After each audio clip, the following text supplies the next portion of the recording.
Oigan, pues yo estoy feliz de tenerlos acá de nuevo y van a creer que es trampa, porque pues yo no estoy generalmente en este programa, yo entro al quite cuando alguno de los chicos no puede estar.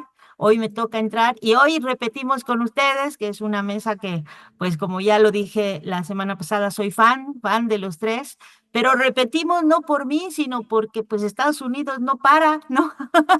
Estados Unidos sigue como queriendo aquí meter su cuchara en las decisiones de México y pues hay anunció ya el presidente López Obrador esta semana una pausa con la embajada después de que con la embajada de Estados Unidos y de Canadá, después que los embajadores se dedicaron a hablar sobre la reforma judicial. Entonces, juro que no tuve nada que ver yo en la decisión, simplemente es que pues parece que hay mucho interés de Estados Unidos en opinar y en Canadá en opinar sobre las cosas que ocurren en México. Queridos Leti, Ingrid y Federico, pues bienvenidos de nuevo a los pasos de la semana. Muchas gracias, Muchas Pues gracias. muchas gracias. Pues bueno, vamos iniciando con esta mesa de lujo que aquí ya es muy esperada, muy afamada. Y pues entramos con este tema, ¿no? O sea, estamos viendo de que el presidente López Obrador anuncia, entre comillas, una pausa con con las embajadas de o con los embajadores de Estados Unidos y de Canadá aquí en el país por sus comentarios respecto a la reforma judicial. Después el presidente esta misma semana aclara que esta pausa no implica el cese de relaciones diplomáticas entre ambos países. Eh, ¿Cómo leerlo? ¿Cómo ver esto? No sé. Y hay una serie de movimientos entre el país. Actores como la DEA han hecho justamente hoy la liberación de Ociel Cárdenas Guillén, por ejemplo, que se anuncia de que ya se desconoce dónde está él porque sale como en el programa de testigos protegidos, y otras cosas más que han estado pasando, pero vamos arrancando con esto, ¿no? O sea, ¿qué lectura dar respecto a esta pausa, a estas críticas de injerencia que hace el gobierno mexicano a través no solamente del presidente, sino también de la Cancillería? Y pues cuáles serían las reacciones previstas por parte de los Estados Unidos, de Canadá, cómo calificar estas reacciones. No sé aquí quién quiera iniciar, podemos hacer como el ciclo de la vez pasada, que me parece que fue Leti y después Ingrid y después Federico. Entonces, pues vámonos con esta pregunta, Leti. Sí, fíjate que yo creo que va a llegar un momento en que vamos a tener la suficiente distancia y casi que capacidad así de poder ver lo que ha ido pasando día por día, hora por hora, la última semana, que digo, cada día pasa algo, pero estos últimos días han sido especialmente intensos en la cantidad de cosas que van ocurriendo y que en realidad lo que te demuestran es como que es un escenario más amplio en el que cada actor fue moviendo su ficha. Si por un lado la oposición, pues como muy hasta infantil, de repente uno la ve a Marco Cortés yendo a hablar con la ministra, pero la ministra dándole entrada a un documento, la controversia que se inicia ahí, ¿no? Y luego el embajador de Estados Unidos, porque aquí no es un embajador, no, es Estados Unidos como siempre presente en todos los países, pero donde en este país se le ha recibido especialmente a Ken Salazar. O sea, Ken Salazar, incluso hoy todavía López Obrador dijo, no es con Ken, ¿no? O sea, como que lo único es que sí digo, colmó el hecho de que aún con esa confianza y esa relación amistosa, ¿no? Personalmente amistosa, seguramente en términos de que hay buena vibra. Bueno, pues obviamente Estados Unidos es Estados Unidos. Y aquí no importa si son demócratas o son republicanos, y yo creo que justamente la lección no está mal, fíjate.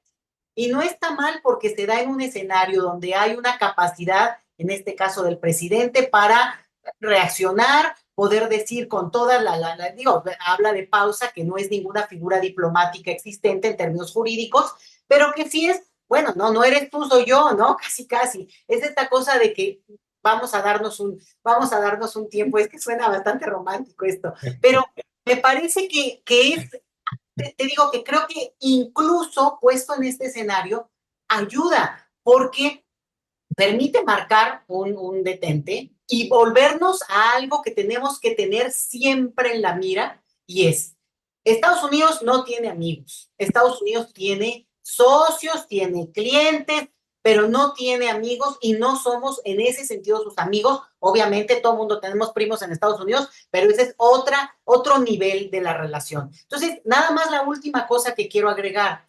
Aquí nosotros tenemos un presidente en Estados Unidos que es un presidente senil, que digo, ni siquiera pudo continuar para una siguiente posibilidad de, digamos, electoral, porque, bueno, ellos mismos decidieron que esto no iba a prosperar. Por el otro lado tienes una vicepresidenta en campaña.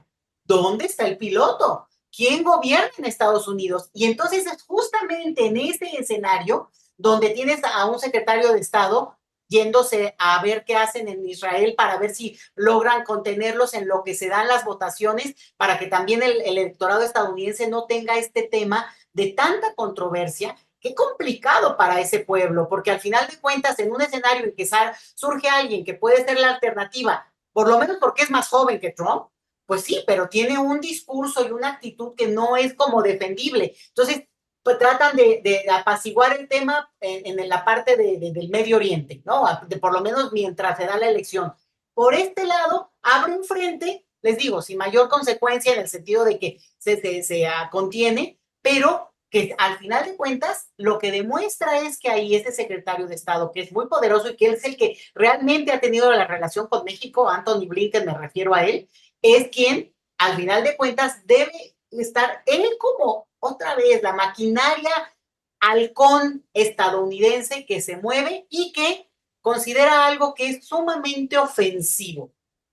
Nosotros somos su patio trasero. Entonces, de verdad, ahí sí yo saco, ¿verdad? Casi que me abro el pecho aquí, pero qué fuerza y contundencia López Obrador de decir, espérate, así no va la cosa aquí, esto ya cambió, y si no, antes era diferente, esto ya no es así. Yo digo que gracias por echarse ese tirito, porque de ahí para adelante, Claudia Sheinbaum no tiene por qué hacerse ni un paso atrás. Entonces, qué semana, qué día a día, qué hora ahora hemos vivido, pero de veras no nos hemos dado cuenta de, así hemos estado, de un momento de crisis jurídica, digamos, de este famoso lawfare que le dicen, de verdad vamos a poderlo ver con tantita distancia. Eso. Sí, Ingrid, y no quiero echarles sal a la herida, pero pues sí, la semana ha sido muy contrastante con las imágenes que hemos visto, por ejemplo, en Chile, ¿no? Ver por ejemplo, a Maya Fernández, la nieta de Salvador Allende, que hace 2 años apenas teníamos esta imagen tan esperanzadora de ella encabezando siendo la jefa de las Fuerzas Armadas, ¿no? De esas Fuerzas Armadas que hace 5 décadas hicieron el golpe de Estado. Y bueno, esta semana lo que vimos fue la imagen de ella con toda la plana mayor de los militares de Estados Unidos, encabezados por esta mujer. Richardson, que es la jefa del comando, no sé cómo le llaman, eh, muy contrastante las reacciones. ¿Tú cómo lo estás evaluando desde pues como en esa dualidad que tienes México-chilena? Sí, yo es como que paso en una especie de bipolaridad permanente donde México me da alegrías y Chile profundas decepciones, pero por suerte tengo a México porque si no sería terrible, la verdad. Yo creo que Fede está igual que yo, así como ya, todo lo terrible que pasa en Argentina, pero en México vamos para el otro lado, así que por suerte se balancea, ¿no? Pero es bien impresionante, yo creo que a Fede le pasa lo mismo, ver cómo estos países están yendo realmente en direcciones opuestas, totalmente opuestas. Y en la misma semana vemos una política mexicana anti-injerencia, de pararle los carros, diríamos en Chile, a los embajadores de Estados Unidos y Canadá. En Chile vemos una recepción triunfal de esta señora Laura Richardson, que representa no solamente al ejército norteamericano, que fue el culpable, digamos, básicamente del golpe de Estado que derrocó a Allende, recibido por la nieta de Allende, muy bien, sino que además representan todo el proyecto expoliador de Latinoamérica, ¿no? Y lo más peligroso, diría yo, o preocupante del asunto, tiene que ver con los recursos naturales. Boric, cuando entró al gobierno, una de las grandes, digamos, luchas que se estaban dando en Chile a propósito de la reforma de la Constitución era precisamente la nacionalización o la renacionalización del litio. El litio en Chile todavía no tiene explotación, está como en stand-by. y está repartido entre varias familias, ¿no? Ya se quedaron con las licitaciones, entonces están esperando a que se permita la explotación privada. Y eso se detuvo con el estallido social y eso se ha mantenido en una especie de stand-by, de que no se mueve, porque están viendo, bueno, quién va a explotar el litio. Y como bien sabemos, el triángulo del litio, del cual Chile forma parte y que es recurso natural clave hoy en día, no solamente para este tema de los autos eléctricos, sino que también para todo el desarrollo tecnológico de la región, y que ahí nos excede, porque eso es una guerra geopolítica entre China y Estados Unidos, por quién fabrica estas cosas. Hace mucho rato que Estados Unidos le tiene puesto el ojo a ese triángulo, ¿no? Lo dijo Laura Richardson en un video que circula por todos lados, donde ella dice nuestro proyecto, bueno, qué lindo Latinoamérica, dice, lleno de recursos naturales, lleno de fuentes de explotación, porque así lo plantea literalmente. Y bueno, y tienen el triángulo, bueno, habla de Venezuela, de toda la riqueza de Venezuela, y dice, y además está el triángulo del litio, que es fantástico porque esas van a ser las tecnologías. Entonces ellos ya descaradamente y sin ningún tipo de tapujo nos expusieron cuál era el proyecto en la región, ¿no? Este expolio de ese recurso natural. Y para eso está este famoso Comando Sur. Hay que pensar que Estados Unidos tiene distintos comandos. Estados Unidos funciona en todo el mundo, desde su famosa, diría yo, la doctrina Bush, que se inicia con la caída de las Torres Gemelas, donde ellos dicen, bueno, aquí hay terrorismo en el mundo, entonces vamos a organizar esto, se imponen de manera unipolar y ponen bases militares por todos lados que aprovechan de todo lo que han ganado en la Segunda Guerra Mundial, bases por todas partes, y dividen al Departamento de Defensa estadounidense en 6 comandos que se distribuyen geográficamente. Cada comando está a cargo de un territorio del mundo a ser expoliado. Esa es como la lógica de los comandos, ¿no? Está el comando norte, el comando sur, el comando África, le llaman comando europeo, comando central y comando Indo-Pacífico. El que nos toca a nosotros, lamentablemente, es el comando sur en Sudamérica, ¿no? Con esta señora, Laura Richardson, que recorre de país en país, ha estado varias veces en Argentina, va de país en país siempre haciendo visitas para coordinar, no sé qué es lo que quiere coordinar, y nos tocó Chile esta semana, ¿no? Y ese proyecto tiene por objetivo no solamente el tema de la expoliación del litio y de los recursos naturales, sino también las bases militares, ¿no? Es decir, Estados Unidos tiene 76 bases militares en toda Latinoamérica, tiene 2 en Argentina, 8 en Belice, 1 en Brasil, 1 en Chile, 5 en Colombia, 5 en Costa Rica, 1 en Cuba, 2 en Ecuador, 5 en El Salvador, 8 en Guatemala, 9 en Honduras, 3 en Nicaragua, 6 en Panamá, 5 en Perú, 2 en República Dominicana, 1 en Uruguay, y Uruguay, que es como un micro país, además tiene base militar, y uno dice, ¿quién no tiene bases militares? Venezuela, México y Bolivia. ¿Y cuáles son los países que hoy en día están siendo profundamente atacados desde Estados Unidos? Venezuela, México y Bolivia. Miren ustedes qué coincidencia más grande. Entonces, por supuesto que está todo muy conectado y muy interrelacionado porque efectivamente Estados Unidos tiene un plan, el plan Cóndor 2.0 que le llaman muy bien, sobre la región para el control absoluto territorial, militar y de recursos naturales. Así que eso es como un primer saque un poco funesto. Y de ahí yo creo que me agarro para preguntarle a Federico como esto, porque justo, ¿no? O sea, parece que las reacciones de Ken Salazar y un poco más moderadas en su estridencia, las del embajador de Canadá en México, se producen como una reacción a la reforma al Poder Judicial, pero también en un momento donde se reconoce la mayoría de Morena dentro de las cámaras, la mayoría calificada, al menos en el Congreso de la Unión y en el Senado a un escaño de lograrlo. Y que eso implicará, pues básicamente, de que las reformas van a ser ley, ¿no? O sea, de que van a pasar, si es que no ocurre ahí algo mágico en negociaciones o en otras cosas, ¿no? Tenemos que este es el contexto, tenemos que hay una preocupación por la democracia en el Poder Judicial, pero en este sentido, ¿por qué? O sea, ¿por qué defender al Poder Judicial o por qué los embajadores de los otros países tendrán intereses en esto? Obviamente, si uno lee como la historia y va viendo esto, pues no solamente es, digamos, de que los jueces sean electos por voto popular, sino de que sería atacar o estar teniendo ahí una injerencia en la Corte, que ha sido el actor de oposición que ha frenado como muchas de las reformas que tienen que ver con energéticos, que tienen que ver justamente con recursos naturales a los que acceden empresas multinacionales con sede en Estados Unidos u otras más. ¿Qué lectura tienes al respecto, Federico? Bueno, primero digo que has respondido muy bien tu propia pregunta. Poco me queda por agregar, por supuesto que están esos intereses ahí. Mira, yo tenía mis asegúnes, esto lo digo de manera irónica, con la reforma judicial, pero cuando vi que Ken Salazar protestaba, dije, hay que ir por ella con todo. Es decir, ¿por qué protestas? Protestas porque no te gustaría que una reconfiguración del personal judicial, sobre todo a nivel federal, del Poder Judicial Federal, la Suprema Corte incluida, vaya esta vez a favorecer los intereses del Estado mexicano por encima de los intereses de las corporaciones estadounidenses. Es así de sencillo, tú lo dijiste muy bien en tu respuesta. Yo cada vez que veo que un funcionario estadounidense menciona la palabra democracia, corro a protegerme o me pongo en guardia, porque estos cuates son lo contrario de lo que pregonan. Eh, es también el avance de una derecha mancomunado. Vimos como un injerencismo también en las elecciones a través de financiamientos a disque asociaciones que trabajan por el bien público, porque en realidad trabajan, por supuesto, para una facción política, terminaron, no tuvieron ningún efecto, como pudimos atestiguar muy tempranamente el 2 de junio, pero terminaron todas esas donaciones y aportaciones financieras directamente a la campaña presidencial que se usó.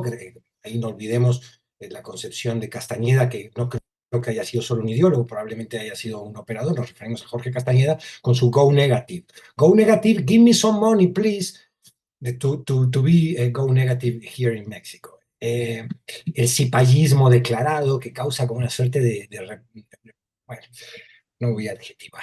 Pero, ¿qué sucede? Que yo diría que qué bien le haría a la salud pública si nos tomáramos todos una pastilla unas 48 horas, porque creo que más en mundo sería un desastre, pero 48 horas para no poder ser hipócritas, como en aquella película de Jim Carrey, ¿se acuerdan? Donde la gente no podía mentir, el tipo no podía mentir. Entonces, le das una a Ken Salazar, le das otra a Blinken, le das otra a Netanyahu, y entonces Netanyahu te confesaría así, pues yo la verdad lo que quiero es el exterminio del pueblo palestino. Blinken diría, pues sí, casi que ni hace falta, porque como también señalaba Ingrid, Laura Richardson ha manifestado sin ningún tipo de pudor ya sus intereses en la región y tienen sus agentes, tienen sus secretarios. En la Argentina tienen un secretario de ellos llamado Javier Milei, que ha tomado casualmente el poder político, pero que no es otra cosa que un secretario de Elon Musk, de Laura Richardson y de Netanyahu también, que los vemos como bloque de derecha internacional, de discurso basado en una paradoja absoluta, donde defienden una libertad, pero esa no es la libertad de los jubilados. Hemos visto ahora en Argentina cómo han reprimido a los jubilados en escenas grotescas, porque no solo les quitan la jubilación para llegar a combatir el déficit fiscal, sino que cuando los jubilados protestan les echan todo tipo de sustancias en el rostro. Hemos visto jubilados humillados en las últimas horas en Argentina, lo cual es una imagen mundial de crueldad de esta ultraderecha que avanza en algunos sitios. Y bueno, ¿qué decir? El injerencismo, pues sí, fue injerencista Estados Unidos desde su nacimiento. Ahora, no lo voy a desarrollar aquí, pero nada más por provocar, habiéndome tomado la pastilla contra la hipocresía, preguntémonos también si todo injerencismo es indeseable, ¿no? Muy bien señalaba Noam Chomsky que el concepto de soberanía, si no está ligado al concepto de los derechos y las libertades, carece en sí de sentido. ¿A qué nos referimos? Bueno, que es injerencista que la Corte Penal Internacional le diga a Netanyahu, oiga, si lo agarramos, lo vamos a procesar por crímenes de guerra. Fue injerencista el desembarco en Normandía, qué sé yo, hay injerencismos que serían correctos, sí están ligados a la concepción de los derechos humanos, del respeto al derecho internacional también. Eso lo podríamos revisar. Desde luego el de Estados Unidos es un injerencismo absolutamente egoísta, autointeresado y que no ha reparado en violencia, como bien sabemos a lo largo de su apoyo histórico a los golpes de Estado en nuestra región, en Latinoamérica. Leti, justo estabas diciendo hace un rato esto de que digamos que a nada de ese lawfare o de ese golpe blando, todo, pero lo que hemos visto, y te lo cuento porque justo estábamos hablando de esto, de la pausa del presidente, de esta respuesta del presidente a los embajadores, cuando una amiga me decía, es que el tema es que no van a parar. Y hoy hoy precisamente vemos que hay una preliberación de algunos de los criminales más fuertes, o sea, más sanguinarios, que son estos Zetas en México. Pues hay una liberación anticipada porque en Estados Unidos pues se portaron bien allá en la cárcel, ¿no? Ese es el argumento. Los liberan antes de tiempo porque se portaron bien en la cárcel, pero es gente que acá hizo un daño que todavía estamos viendo, que todavía estamos pagando. O sea, la expansión de los Zetas en la parte este de México, en Tamaulipas, en Veracruz, y bueno, lo vimos y desató, o fue el pretexto, pues, para desatar esta cosa que Felipe Calderón llamó guerra contra el narco, que no lo fue, ya lo sabemos, pero que fue el gran pretexto esta expansión Z y que hizo mucho daño. Entonces, de pronto parece que sí hay como, bueno, como qué más se nos va a ocurrir o qué más va a hacer eh, en esta política que no es evidente, ¿no? Porque es evidente que tenemos lo que hablábamos la semana pasada, una CEPAC y una cumbre y gente de derecha y Sandra Cuevas yendo ahí a no sé dónde, a Venezuela. O sea, esa es la parte evidente, pero esta no evidente, esta de las filtraciones, de los lofer, una serie de cosas que llevamos, pues por lo menos desde enero viendo sistemáticamente en México, parece que no quiere detenerse. Pues tú conoces muy bien un poco los sistemas políticos en Estados Unidos. ¿Tú hasta dónde crees que esto puede estirarse o no? ¿O qué? ¿O vamos ya a acostumbrarnos? ¿O ese va a ser la tónica? ¿O nada más es como para amagar al gobierno que entra? ¿O cómo lo estás mirando? Bueno, primero antes de responderte, déjame decirte que amo esta mesa porque yo me voy como envalentonando y me voy casi como dando vuelo. Y la otra de decirte que no es que llevamos de enero para acá, llevamos por lo menos 2 siglos. La diferencia está en quién va gobernando y quién va respondiendo, porque ha habido momentos, e incluso digo, ese largo periodo priista, pues las tensiones han estado, porque con Estados Unidos, de verdad es que hasta Salinas de Gortari tuvo sus fricciones, vamos, entonces es como esta complicación donde su idea de la presencia que tienen que tener en lo que consideran su extensión territorial data de hace 2 siglos, pero la siguen preservando en su esencia, está en su ADN. Y entonces frente a este ADN, pues hay que sacar el nuestro. Y yo por eso creo que, digamos, lo bonito de esto, porque se hablaba de hipocresía y de la pastilla contra para poder ser sinceros, es que Estados Unidos, fíjate, en sus documentos el de la invasión a México en el siglo XIX, una de las razones por las cuales México no fue tomado, porque digo, los cadetes militares estuvieron en el palacio, en el castillo de Chapultepec, ahí llegó el ejército estadounidense, digamos, tomaron el corazón del país. ¿Por qué no se hicieron del territorio? Hay muchas razones, digo, de geopolítica, norte-sur, la guerra que iba a ser devastadora en ese país, pero entre otras cosas hay una carta ahí que manda el general de las Fuerzas Armadas estadounidenses y le dice al presidente, le dice, es que en este país hay demasiados católicos y mestizos.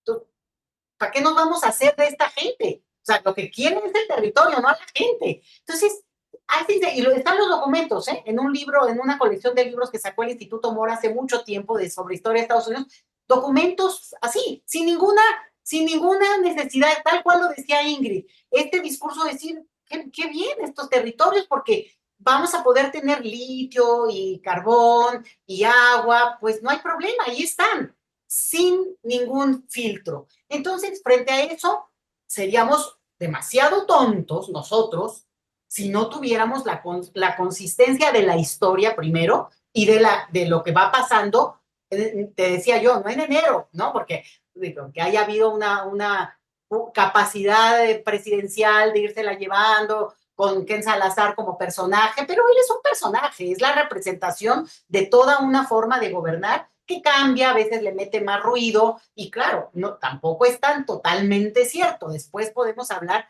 de la parte estadounidense, pero en términos generales hacia el exterior, sí hay esta cosa del interés de ese país. Y ahí tú colocas el tema de los criminales mexicanos, ¿no? Los más buscados por la DEA, los más buscados, o sea, y luego los encuentran y los dejan, pero tampoco podemos ser tan ingenuos como que, estos narcotraficantes, el Chapo, por ejemplo, su esposa estadounidense, los hijitos fueron a nacer, o sea, como haría una familia fronteriza, que es de lo más común, que bueno, pues te pasa al otro lado porque aquí el hospital está, ¿no? Te queda hasta más cerca incluso. Bueno, ellos fueron a nacer al otro lado, como suele hacerse. Entonces, quiere decir que este juego donde van a más de compras para el fin de semana, ni modo que no los detectaban los de la DEA y los de todos los ejércitos estadounidenses. Simplemente son acuerdos donde seguir creyendo que hay narcos y que son los bandidos de acá y los del western es parte de lo que nosotros hemos consumido, nosotros nos hemos creído, lo cual no quiere decir que no está ahí la evidencia de la violencia y del control territorial, pero es mucho más complejo porque es transnacional, porque es de un nivel muy sofisticado que no solamente tiene que ver con que haya este perfil de capos, digamos, de pueblo. Entonces, eso es, digamos, no tanto la parte de solo Estados Unidos, que me encantaría hablar también en términos más históricos, sino la parte que tiene que ver con nosotros. Cómo nosotros no podemos creer que lo que pasó, aunque siempre es ya aparentemente lejano, en Chile en el 73, y se va a conmemorar otro año, otro aniversario, no nos toca, porque ya es hace mucho o es muy lejos, sino cómo todo eso tiene que ver con una cosa mucho más sistémica que sigue presente. Entonces, dicho eso, pues la verdad es que no solamente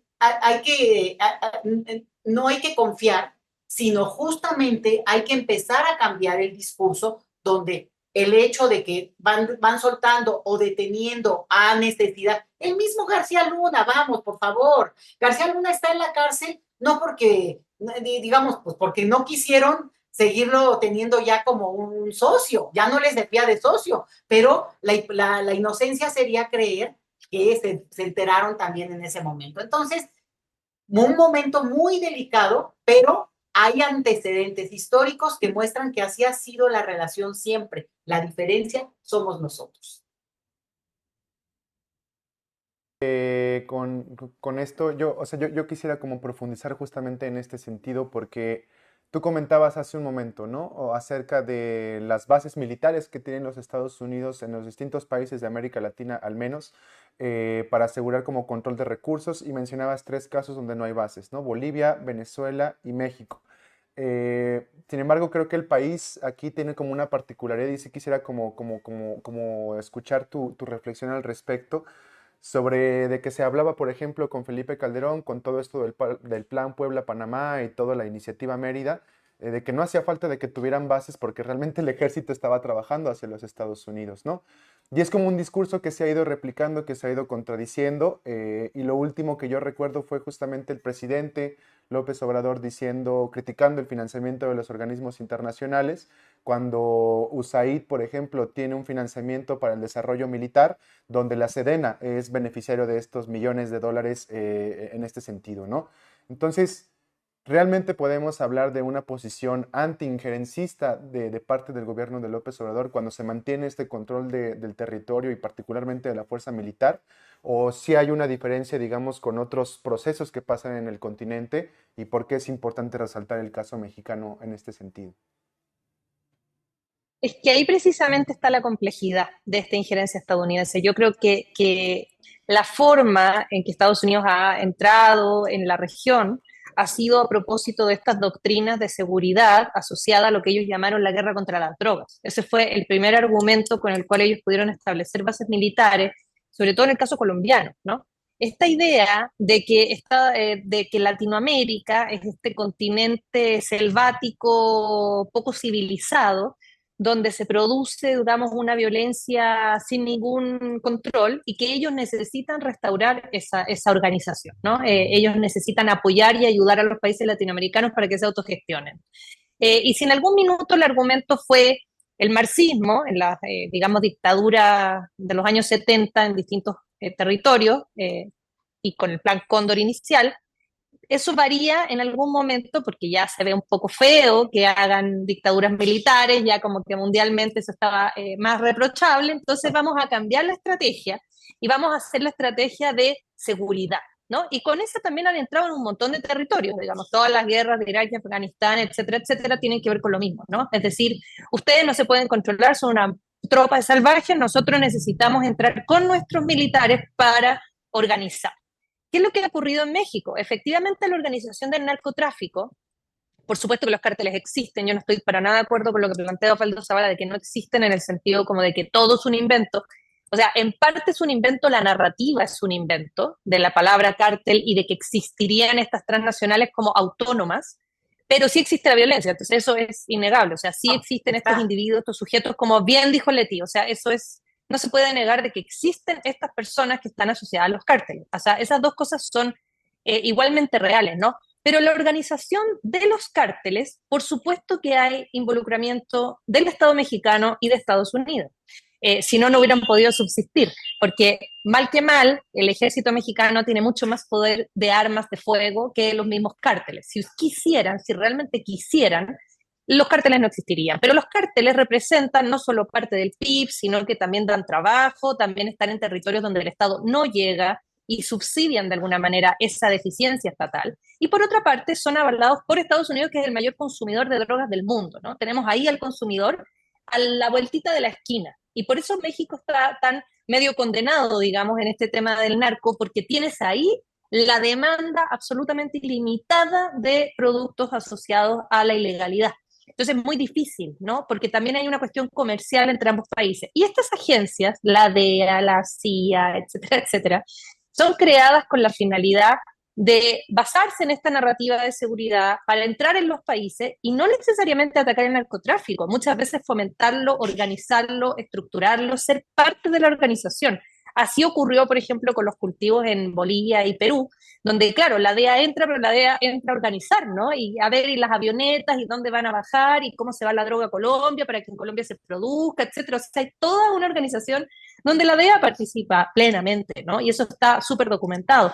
Y en el caso mexicano, también, por supuesto, como dice Leti, es absurdo pensar de que todo esto ocurre a espaldas de los gobiernos, ¿no? O sea, que nadie se da cuenta de que pasan toneladas y toneladas de droga por las aduanas del norte de México, cuando evidentemente que es algo que está pactado, ¿no? O sea, Estados Unidos si quisiera detener esos envíos los detendría, pero no le conviene. Entonces ahí hay un doble juego donde quien paga los platos rotos de toda esta relación son las personas comunes y corrientes que sufren la violencia, ¿no? O sea, las personas de México, porque Estados Unidos como que todo lo que ocurre en este tercer mundo es problema del tercer mundo y nosotros no tenemos el drama, ¿no? Y nosotros siempre ponemos los cuerpos. Eso es algo clásico de Latinoamérica, de poner los cuerpos porque ellos hacen sus negocios en nuestros territorios, ¿no? Entonces, claro, esta DEA y todas estas agencias dicen que México es uno de los países que tiene más cantidad de agentes encubiertos de distintos países, que México es como el epicentro de las agencias de investigación mundiales, rusas, gringas, o sea, todo pasa acá. Y eso es muy loco, pero es cierto. Y además tienes el tema de que efectivamente todos estos financiamientos buena ondita como USA, de que financian a los reporteros para que investiguemos sobre las víctimas, pero al mismo tiempo financio la parte militar, o sea, juego al victimario y a la víctima al mismo tiempo, entonces doy como varias caras porque Estados Unidos participa en el negocio de la droga, pero de alguna manera, oh, qué terrible, entonces te voy a dar fondos para que ustedes investiguen las víctimas de la droga. Entonces, estos tipos cumplen todas las funciones, ¿no? Para quedar bien y para lavar imagen. Entonces, claro que el ejército mexicano, y aquí lo que tú decías, Ale, en el sentido de que no hay bases militares, no, pues estamos al lado. O sea, Estados Unidos ha pasado aquí a México como ha querido, hasta, yo diría, este gobierno de la 4T, por eso están muy enojados, porque estaban acostumbrados a entrar con una libertad absoluta, ¿no? Que la DEA entraba, y además toda esta lógica de agarrar a estos jefes criminales, llevárselos a Estados Unidos para juzgarlos allá, que yo entiendo en su momento cuando existía, digamos, sujetos aquí en el poder que eran de dudosa procedencia, pero hoy en día yo no le encuentro justificación. Digo, ¿por qué diablos tienen que nuestros criminales ir a ser juzgados en un país que no es México, digamos? O sea, es un intervencionismo e injerencismo. O sea, tendrían que ser juzgados aquí en territorio mexicano como corresponde, ¿no? Entonces también ahí hay un juego que tienen ellos con nosotros de captura al criminal para que les sirva a ellos porque están en proceso de elección, entonces es bueno mostrarle a la gente de que hay criminales capturados porque el fentanilo y los zombies y todo ese tema, entonces ya, agarro un criminal, lo pongo como en un juicio y después cuando México me molesta, entonces le suelto a Ciel, que es como el peor criminal de todos los tiempos, ¿no? Y a ver cómo se las arreglan, ¿no? Pero después agarro otro. Entonces nos tienen súper vinculados por el tema del narco a distintos niveles, a niveles sumamente profundos. O sea que es muy difícil que un gobierno como el de la 4T logre en 6 años, digamos, romper esas estructuras, porque son estructuras totalmente profundas que están en las entrañas de toda la estructura social mexicana. Entonces va a requerir, no, pues yo creo que mucho tiempo y muchos recursos poder ir de alguna manera como desilvanando esta telaraña, esta maraña de cuestiones que están todas conectadas, ¿no? Fede, yo, si estoy aquí en este como sarcófago con una luz aquí, no es como porque quiera estar hablando de los criminales y de la fiscalía, decía, ni como así, me siento un poco como en esas épocas de que te ponen el foco enfrente y confiésalo todo, ¿no? Le decía Ale hace un ratito, pero no es por decisión personal, sino porque estoy en una cabina de radio de la sala de prensa de presidencia, porque tenemos hoy un encuentro de youtubers y un encuentro de medios independientes de América Latina. En el que se está planteando pues una serie de disyuntivas, algo que a mí me parece que pues es clave, ¿no? Estos espacios como el que estamos teniendo aquí y como muchos otros, que el de Julio, el de muchos, ¿no? Que están pudiendo tener otros espacios que a lo mejor están lejos de la prensa corporativa, pero que por otro lado pues también están digamos, en pañales, ¿no? Construyéndose y que se plantean, o por lo menos aquí se planteó, como, o se ha estado planteando antes de que me viniera aquí al programa, pues como espacios necesarios para frenar estos avances de la derecha en toda la región, en todo el país, que se necesitan profesionalizar, que necesitan tener recursos, que necesitan una serie de cosas que son las que se están discutiendo. Te lo digo porque, bueno, quiero apelar a que tu optimismo natural nos lleve a pensar en qué posibilidades tú ves de que estos esfuerzos finalmente vayan concretando opciones más articuladas frente a todo esto que estamos viendo, si le ves como futuro cercano, mediano, lejano a estos esfuerzos justo para desactivar primero la desinformación, que es una herramienta fundamental de las derechas para imponerse en nuestras regiones, pero también pues como para tener algún tipo de articulación más continental, más latinoamericana. Buena pregunta que abarca muchos subtemas. De entrada, yo celebro muchísimo la aparición y consolidación de varios medios, muchísimos. En España nos llega la red, en Argentina hay otros varios, en Chile los conozco menos, pero sé que los hay, alguna vez los he consultado.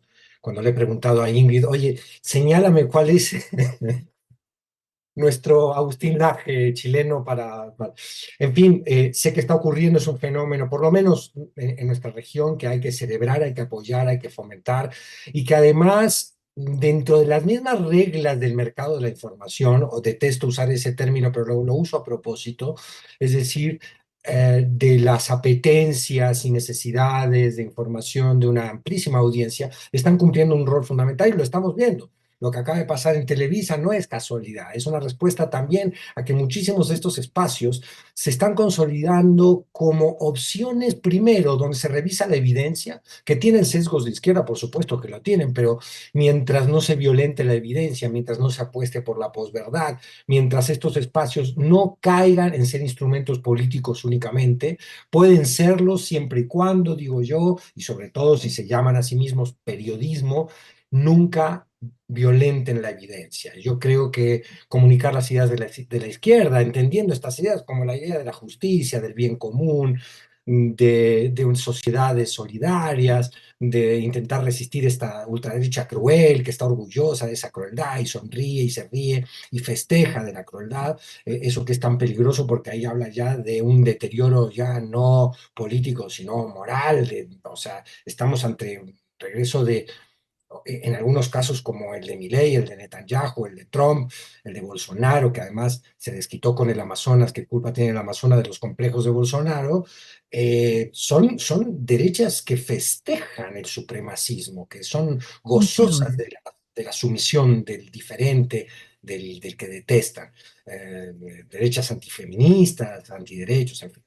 Entonces, que haya espacios periodísticos o de análisis con sesgo de izquierda que ejerzan una resistencia narrativa. Eso me parece a mí fundamental. De hecho, yo estoy aquí en esta mesa extrañando un poco la música, la poesía, que eran las tareas a las que me dedicaba antes de que Julio Astillero me invitara, o yo mismo decidiera meterme en Twitter, como con total inocencia de cómo cambiaría eso mi vida. Creo que es fundamental, creo que son fundamentales. Ahora, ¿existen riesgos? Sí, existen riesgos. Acaban de detener a Durov, ¿no? A Pavel Durov, el de Telegram, el liberal Macron. O sea, a ver, ¿qué está pasando? Hay censura ya en las benditas redes sociales, instrumento maravilloso para ejercer esa resistencia de la que hablamos. Entonces hay que estar cuando tú hablas de coordinación, creo que es fundamental apuntar principalmente a la necesidad de resistir la censura. Ya no solo la narrativa de la ultraderecha, sino la censura que va a permitir que esa narrativa se vuelva a instalar, porque cuando se ha ejercido suficiente resistencia inteligente y con apego a la evidencia, estos cuates dicen, no, apágame Telegram, que es una de las redes donde más se denuncia y más prueba física en video hay de lo que estamos atestiguando, del horrible genocidio en Gaza, donde ya van 20.000 niños y niñitas calcinados, asesinados. Esa brutalidad, bueno, a estos cuates no les gusta que se dé a conocer, y ahí es donde yo apuntaría a la coordinación.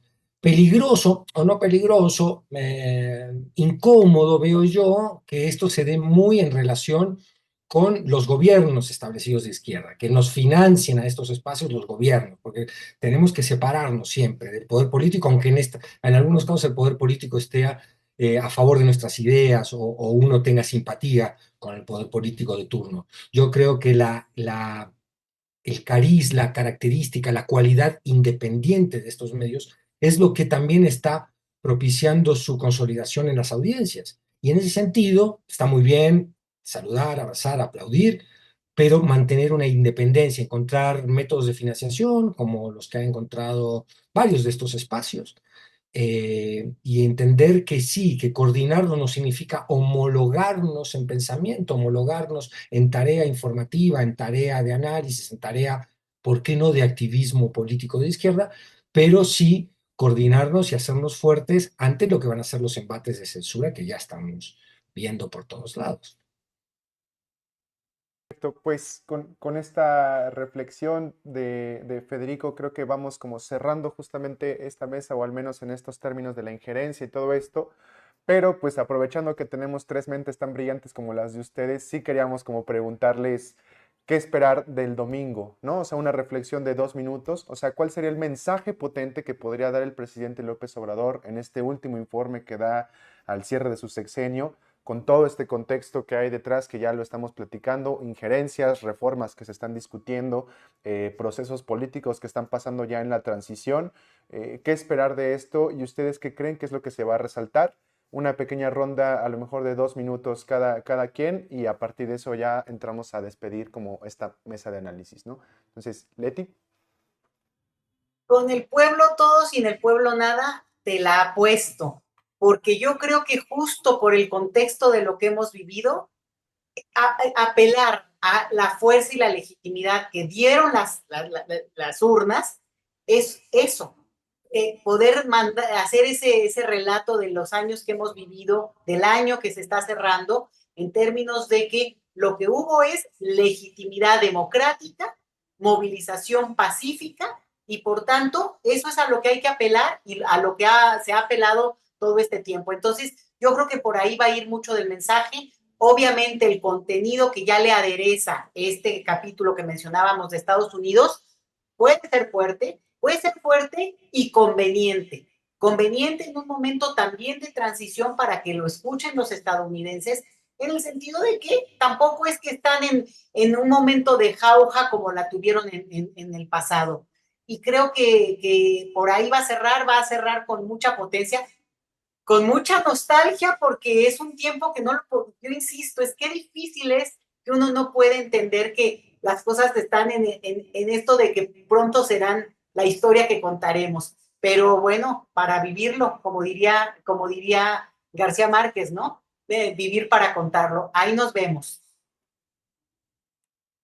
Ingrid. Ingrid, Ay, sí, yo creo que nostalgia, viudez, no, declarémonos viudos antes de tiempo, sobre todo viudez, yo creo. No, y estoy de acuerdo con Leti, va a ser una cosa como muy emocional en el sentido de que va a haber el gran apoyo popular ahí demostrado físicamente, cosa que ha ocurrido a lo largo del sexenio, cada vez que convoca el presidente, digamos, a sus adeptos, llega, se llena todo, es una celebración, el tono siempre es un tono festivo, ¿no? De mucha alegría. Entonces, eso también contrasta de alguna manera con todos estos embates, estas injerencias, la ultraderecha o la oposición hiperfracasada, darse cuenta que en realidad el pueblo de México lo ve con alegría, ¿no? O sea, eso sería como una visión en términos del sexenio, y yo creo que él va, además de, por supuesto, todo lo que se ha consolidado en términos de cómo se saca a una gran parte de la población de la pobreza, cosa que es muy importante, está también lo que él va a dejar, ¿no? Y yo creo que en parte son esas reformas constitucionales muy estructurales que vienen ahora y que van a ser aprobadas, o bueno, va a haber algún tipo de dificultad, pero en algún momento van a ser aprobadas de alguna forma, pero es lo que él va a dejar, ¿no? Y va a dejar estos cambios que tienen que ver con mover un poquito la estructura, estructuras que son muy difíciles de mover, que en 6 años, o sea, es poco lo que se puede hacer en términos de remover esas viejas estructuras, pero con todo sí ha sido un sexenio muy distinto a todos los sexenios anteriores, y principalmente por ese, digamos, esa revolución plebeya que le llaman y que Noroña volvió a poner en el Senado, ¿no? De aquí venimos el pueblo a imponernos por sobre las élites, nos vamos a tomar la calle, y vamos a tener un gobierno popular con un gran porcentaje de aprobación. Así que eso más la viudez que se nos viene.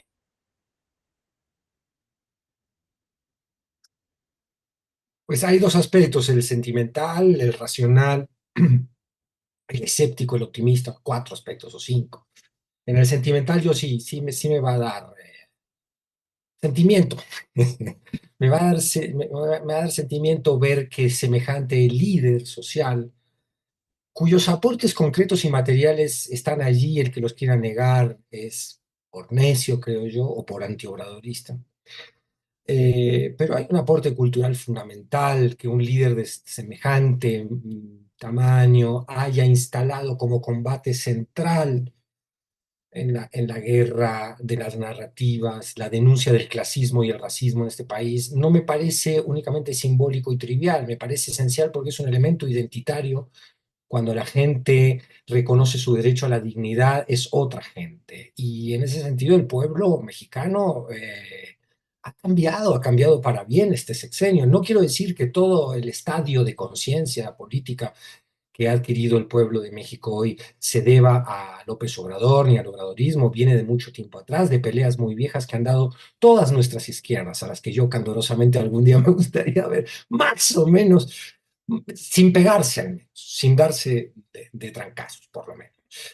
Por supuesto que el zapatismo fue un gran bofetón de conciencia y cuántos de los que no somos simpatizantes del obradorismo no hemos sido zapatistas en el pasado o los seguimos teniendo un corazón zapatista. Es decir, mientras se pelee por la conciencia, mientras se pelee por la dignidad, ahí estaremos, ahí estará la simpatía y la emoción. En ese sentido, se va un líder que ha apoyado de manera irrestricta esto, con algunos puntos que nos han desilusionado, o al menos a mí me han desilusionado, sobre la relación con los militares.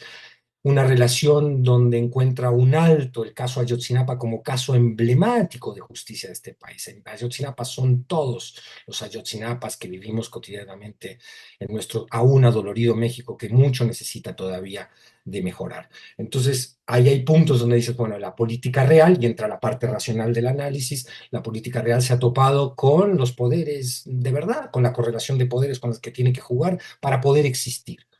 En ese sentido, bueno, lo miraremos con algún grado de también esperanza mezclada con inquietud y preguntas de lo que vendrá. Ojalá que haya un apoyo muy decidido, muy claro, como ha habido hasta ahora, pero que en esta gran manifestación que vamos a atestiguar el domingo, a Claudia Sheinbaum, que necesita sin duda, ante lo que va a ser el ataque brutal de afuera, de todos los afueras, de la afuera de los Estados Unidos, de la afuera de las corporaciones, de la afuera del empresariado corrupto al que no le gusta tampoco que se consolide un periodo más de la 4T, y del adentro también. En Morena tenemos señales muy inquietantes de cómo los chapulines también van a generar sus propios espacios de poder interno, y van a intentar también disputar ese poder en pos de un programa que resulta absolutamente vacío, ¿no? Y al que tenemos que también estar alertas y desafiar. Sin duda ese día va a ser un día para brindar, para abrazarse, para decir, bueno, en México hubo un gobierno de izquierda después de, no sé, casi que desde Lázaro Cárdenas, que no había habido en este México querido un gobierno de izquierda.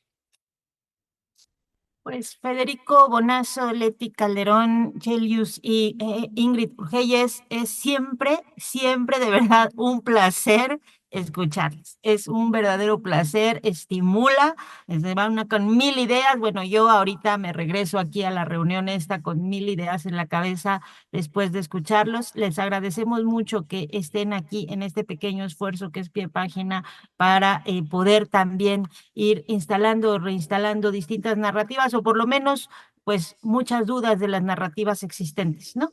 Esa es ir desmontando esas otras narrativas que nos dominan y que a veces pues decimos pues como hay otras realidades. Entonces les agradecemos de verdad mucho, mucho, mucho que se hayan echado este doblete la semana pasada, ahora, y yo insisto, espero que la siguiente sea en persona y con alguna cervecita o algo ahí más platicando, ¿no? Y que podamos, pues vernos sin estas pantallas y poder echar la platicada con la audiencia de pie de página.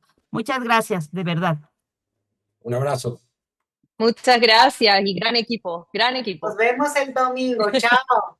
Chao, muchas gracias.